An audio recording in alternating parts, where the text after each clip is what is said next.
السلام علیکم ناظرین، میں ہوں آپ کا میزبان سید علیم نواز شاہ اور آپ دیکھ رہے ہیں سن انٹرنیشنل .tv۔ ناظرین، جس طرح ہم آپ کو مختلف انٹرویوز دکھاتے رہے ہیں اور آپ نے اسے سراہا ہے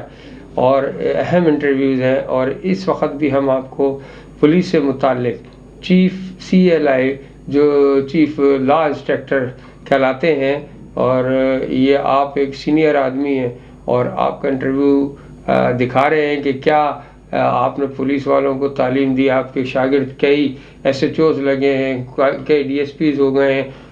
وغیرہ وغیرہ۔ تو آج ہمارے ساتھ مدعو ہیں اسٹوڈیو کے اندر جناب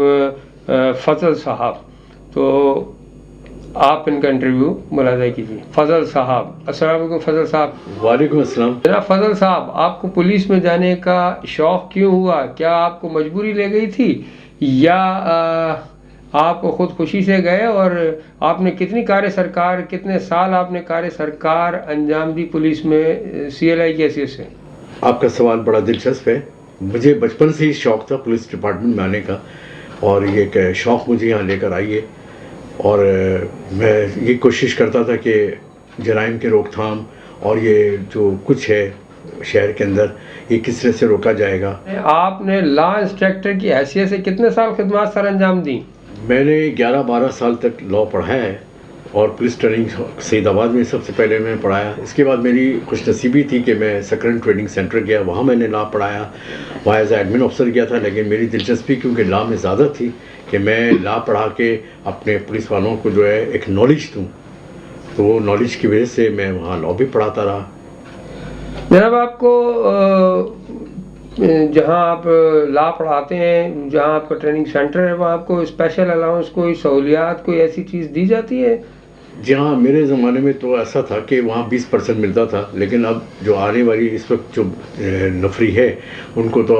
40% سے زیادہ مل رہا ہے، اور ہمیں وہاں سہولتیں تھیں۔ ایک اچھے پولیس مین کی کیا نشانیاں ہیں اور آپ اس سے متعلق ان کو کیا پڑھاتے ہیں؟ ایک اچھے پولیس افسر اور ایک اچھے پولیس مین کی سب سے پہلے تو ڈسپلن ہونا چاہیے، اور جو بھی کچھ وہ وہاں پڑھتے ہیں پولیس ٹریننگ کالج سعید آباد میں یا ٹریننگ اور سینٹرز ہیں جہاں بھی ان کو بھیجا جاتا ہے ٹریننگ کے لیے، تو وہاں جا کے وہ سب سے پہلے بیسک لا دیکھیں، اس پہ وہ عمل کریں۔ جب وہ عمل کریں گے تو اسی حساب سے پھر وہ آگے اپنے قدم با قدم وہ اپنا انویسٹیگیشن وغیرہ اور باقی انکوائریاں کرتے رہیں گے۔ جناب، اس میں یہ ہے کہ لیڈیز کے کلاس جو ہے وہ بالکل الگ ہوتا ہے، سپریٹ ہوتا ہے، اور اس دوران جو ہے ہم یہ دیکھتے ہیں کہ وہاں پر کون سے انسٹرکٹر لگائے جائیں جو ٹین ایج کے نہ ہوں، مطلب ایج وائز، تاکہ وہ لیڈیز کو پڑھاتے ہوئے اپنے ان کا خواتین کا احترام بھی رکھیں اور ان کو پڑھانے میں کوئی دقت پیش نہ آئے۔ اور لیڈیز کا جہاں تک ہے تعلق کہ وہ لا جب پڑھتی ہیں تو ان کو بھی چاہیے جیسے کہ ہمارے جینٹس جس طرح لا کو پک اپ کرتے ہیں اس طرح وہ بھی کریں اور لا کو بہتر بنانے کی کوشش کریں۔ یہ لا ہی پڑھنے سے تو آپ فیلڈ میں آئیں گے، فیلڈ میں کام کریں گے، مختلف ایجنسیز میں جائیں گے۔ ٹریننگ میں جوانوں کو کیا کیا سہولیات دی جاتی ہیں؟ ٹریننگ میں ریکروٹ سے لے کر افسران تک کو جو ہے وہ صبح سے لے کے جو شام تک کا شیڈول ہوتا ہے اس میں ان کو ٹائمنگ بھی دی جاتی ہے ریسٹ کا۔ ایک تو صبح وہ PT پریڈ کے لیے اٹھتے ہیں، پھر PT کے بعد پریڈ کے بعد پھر لا شروع ہوتا ہے جو تقریباً 10 بجے سے لے کے 1:30 بجے تک کا ٹائم ہوتا ہے۔ اس دوران بھی ان کو 10-15 منٹ کا ایک ریسٹ دیا جاتا ہے، اور شام میں جو پریڈ ہوتی ہے اس میں وقتاً فوقتاً دوران پریڈ ان کو بٹھایا جاتا ہے۔ اور سہولت کے حساب سے اگر آپ پوچھ رہے ہیں تو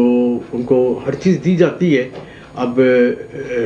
وہ چیزیں نہیں اتنی زیادہ جو اور ان کو پرووائڈ کی جائے، جس کے لیے شاید کچھ ہمیں کوشش کرنی پڑے گی ان فیوچر کے، اور ان کو کیا سہولت دیا جائے تاکہ یہ مستعد ہو کے اپنا ٹریننگ سر انجام دیں۔ سینٹر میں جوانوں کی، پولیس اہلکاروں کی ڈسپلن پوزیشن کیا ہوتی ہے اور آپ ڈسپلن کس طرح مینٹین رکھتے ہیں؟ دیکھیے جناب، ڈسپلن تو میں کہتا ہوں کہ یہ ہر ایک آدمی کی ضرورت ہے۔ اگر آپ میں ڈسپلن نہیں ہوا، اور ایز اے پولیس آفیسر آپ جب روڈ پر کھڑے ہیں،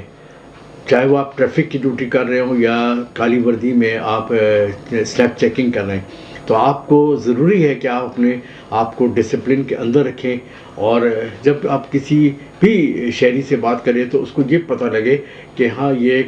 سندھ پولیس کا اچھا نوجوان ہے یا پولیس افسر ہے جو ہم سے اتنے اچھے سے بات کر رہا ہے، تو وہ بھی آپ کو معقول جواب دے گا، آپ کے بات کو رد نہیں کرے گا۔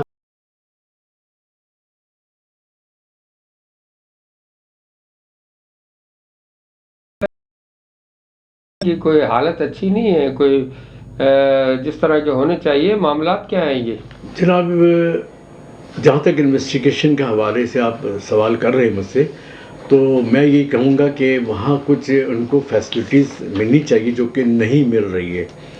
جیسے کہ اب وہاں پہ کوالیفائڈ سب انسپیکٹر یا ایس آئی یا ہیڈ کانسٹیبل جو جانتا ہو انٹر یا لوور کورس کرنے کے بعد کہ وہ کس طرح سے انویسٹیگیشن کرے گا، جو ان کو سعید آباد میں یا اور ٹریننگ کالجز اسکول میں پڑھایا گیا ہے کہ اس پہ کیا حکمت عملی ہوگی، اس دوران ملزم سے کیسے وہ بات کرے گا، اس سے کیسے وہ چیزیں کرمنل سے معلومات حاصل کرے گا کہ جس سے پتہ لگے گا ہاں یہ جرم کیا ہے اس نے، اور اگر وہ اس طرح کی رات کی ڈیوٹی کر چکا اور پھر صبح آ گیا وہ انویسٹیگیشن کرنے بیٹھ گیا، تو میرے خیال ہے کہ ایسا نہیں ہونا چاہیے، بلکہ ایک ٹیم ایسا ہونا چاہیے کہ وہ اپنی ٹائمنگ سے آئے اور وہ وہاں پر انکوائری انویسٹیگیشن جو بھی کریں۔ میں سمجھتا ہوں جس طرح ہمیں سہولیات ملنی چاہیے، جیسے گاڑی ہے، پیٹرول، اسٹیشنری چیزیں، یہ سب ہمیں ملنی چاہیے تاکہ ہماری جو ہے پولیس اس میں انویسٹیگیشن کو ہمارے بہتر سے بہتر بنائیں۔ اور ان میں میں جہاں تک ایک ریکویسٹ کروں گا کہ یہاں اچھے اور پڑھے لکھے لڑکوں کو آنا چاہیے جو کم از کم انٹر یا بی اے ہوں یا ایم اے، اس سے زیادہ، تاکہ ان کو یہ نالج ہو کہ inquiry what is the investigation. Investigation کوئی آسان چیز نہیں ہوتی ہے، کسی ملزم سے آپ کوئی چیز نکال نہیں سکتے جب تک آپ اس کے سے آپ اس کو مطلب اس کو سمپیتھیکلی نہیں بلکہ اس کو فورسیبل آپ اپنے سینس سے اس کو ماریں کہ یہ چیز کیسے ہوا۔ جناب یہ فرمائیے گا کہ ریکروٹ سے لے کے اور پولیس افسر تک، میرا مطلب سپاہی سے لے کے اور اوپر تک جو ٹریننگ ہوتی ہے، ان کے کون کون سے کورس ہوتے ہیں جو کرائے جاتے ہیں آپ کے پاس؟ پولیس میں سپاہی بھرتی جب ہوتے ہیں تو ان کو پہلے ریکروٹ کورس کرایا جاتا ہے، اور اس کے بعد پھر وہ A1 B1 کا امتحان دے کے ہیڈ کانسٹیبل بنتے ہیں، پھر لوور کا کورس ہوتا ہے، پھر انٹر ہوتا ہے، پھر اپر ہوتا ہے۔ اپر جو ہے وہ سب انسپیکٹر کرتے ہیں، بعد میں وہ پھر ان کی جب ٹرن آتا ہے پروموشن کا، ڈی پی سی جب بیٹھتی ہے تو وہ انسپیکٹر بن جاتے ہیں۔ اور یہ کورسز ہوتی ہیں، اور ریفریشر کورس ایک ہوتی ہے جو پولیس کے اندر میں کہتا ہوں لازمی ہونی چاہیے، اور اس پہ زور دینا چاہیے کہ ہمیں لا کے پریکٹس بھی ہونی چاہیے، اس میں صرف ڈرل کے نہیں کہ ہم جا کے وہاں فائر کر کے آ گئے اور بس ہم نے بس وہ ریفریشر کورس کر لیا۔ اس میں تھوڑا بہت لا پھر ریپیٹ کرانا چاہیے، ان کے اضافی اس پہ آنا چاہیے کہ مطلب کہ یہ لا جو ہم نے پڑھا تھا تو دوبارہ سمجھایا جا رہا ہے، اور اس پہ کوئی نئی چیزیں آ جائیں وہ اور اچھی بات ہوگی۔ دفعہ 100 حفاظت خود اختیاری کے بارے میں آپ کیا فرمائیں گے؟ اکثر اس کا استعمال غلط پایا گیا ہے، یہ بات درست ہے کیا؟ اگر ہم ماضی میں بھی دیکھتے ہیں بہت سارے سوشل میڈیا بھرا پڑا ہے کہ جی کسی کو پکڑا اٹھایا دفعہ 100 کے تحت اس کو مار دیا کہ اس نے ہم پہ حملہ کیا، ہم نے یا فائرنگ میں بندہ مار دیا وغیرہ وغیرہ، تو یہ پولیس بری ذمہ ہو جاتی ہے۔ تو حفاظت خود اختیاری کا ناجائز استعمال کرنا، اور اس پہ آپ کیا کہتے ہیں اس کے بارے میں کہ کچھ ایسے بھی ہوتے ہیں لوگ یا اہلکار، اور ضروری نہیں ہے کہ جس کو کہنا چاہیے میری زبان میں کہ گیہوں کے ساتھ گن بھی پیستے ہیں، پولیس بہت اچھا بیڑا ہے، لیکن کچھ ایسے لوگ ہیں جو اس کا غلط استعمال کرتے ہیں۔ مثال کے طور پہ جو میں نے آپ کو دی دفعہ 100، یہ بہت اہم ہے دفعہ 100، اور دفعہ 54 بھی کسی کو پکڑ کے اندر کیا اور پھر اس کو چھوڑ دیا۔ اس سے متعلق آپ ایک بتائیے مجھے کہ دفعہ 100 میں کیا معاملات ہیں؟ نہیں جناب، دیکھیں یہ تو خدا کا قانون ہوتا ہے، لیکن دفعہ 100 کا استعمال اسی وقت کیا جاتا ہے ضابطہ فوجداری میں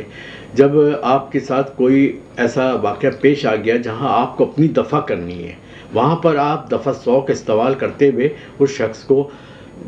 مطلب ہلاک بھی کر سکتے ہیں، ان کو زخمی بھی کر سکتے ہیں، تاکہ وہ آپ اس وقت اس مطلب وہ جو کرٹیکل سچویشن ہوگا اس سے آپ بچ جائیں. لیکن یہ کہ جان بوجھ کے کرنا، یہ تو مجھے سمجھ میں نہیں آیا آج تک. جی بہت شکریہ آپ کا فضل صاحب، آپ نے بہت اچھے ہمیں جوابات دیے لا سے متعلق، اور میرا خیال ہے کہ آگاہی کافی ملی ہوگی لوگوں کو بھی، پولیس والوں کو بھی، اور ہمیں قانون کا محافظ بننا چاہیے. ہم لوگوں کی جان مال کے حفاظت کرنے والے پولیس اہلکار ہیں، ہم قانون نہیں ہیں. قانون ان کو سزا دے گی، اور قانون کا حق ہے، کورٹیں عدالتیں اس کے لیے. ہم کسی کو سزا دینے والے نہیں ہیں، لیکن جرم کا خاتمہ کرنا ہمارا اولین فرض ہے، اور ہم ایک اچھے پولیس والے کی یہی میرے خیال میں نشانیاں ہیں. میں بھی آپ کا بڑا مشکور ہوں کہ آپ نے مجھے اس پروگرام میں بلایا، اور یہ اچھی ایک چیز چلی ہے چینل میں کہ ہمیں موقع دیا جاتا ہے. اسی کے ساتھ اگلے پروگرام، اگلے انٹرویو تک کے لیے اپنے میزبان کو سید علیم نواز شاہ کو اجازت دیجیے. اللہ حافظ.